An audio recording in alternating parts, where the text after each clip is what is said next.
Assalamualaikum warahmatullahi wabarakatuh. My name is Naurah Rayyani and I will reading the book. The name is Harry Potter and the Sorcerer's Stone. Chapter 1: The Boy Who Lived. Mr.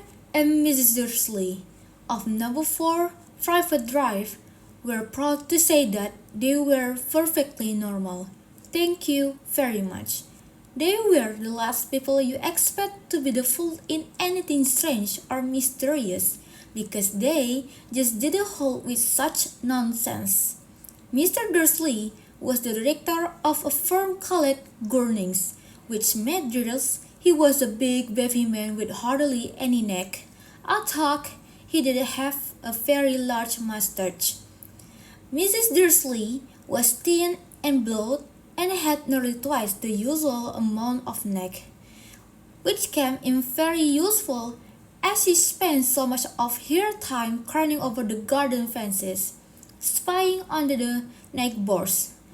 The Dursleys had a small son called Dudley, and in their opinion there was no finer boy anywhere. The Dursleys had everything they wanted, but they also had a secret, and their greatest fear was that somebody would discover it.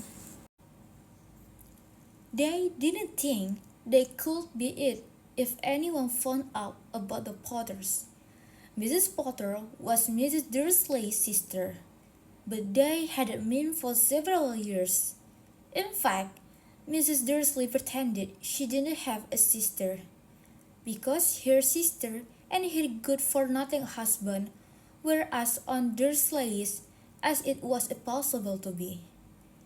The Dursleys shuddered to think what the neighbors would say if the Potters arrived in the street.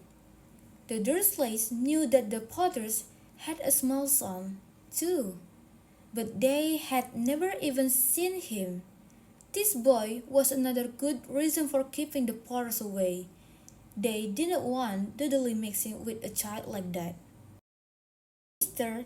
and Mrs. Dursley wake up on the dull, gray Tuesday. Your story starts. There was nothing about the cloudy sky outside to suggest that strange and mysterious things would soon be happening all over the country. Mr. Dursley hummed as he picked out his most boring tie for work, and Mrs. Dursley gossiped away happily as she whistled a screaming Dudley into his high chair. None of them noticed a large, 20-year-old flutter past the window. At 8:30, Mr. Dursley picked up his briefcase, patted Mrs. Dursley on the cheek, and tried to kiss Dudley goodbye, but missed it, because Dudley was now having a tantrum and throwing his cereal at walls. "Little tyke," chortled Mr. Dursley as he left the house. He got into his car and he backed out the number 4 drive.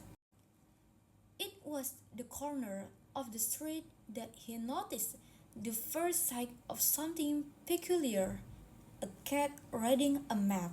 For a second, Mr. Dursley didn't realize what he had seen, that he jerked his head around to look again. That's all for me. Thank you for attention and wassalamualaikum warahmatullahi wabarakatuh.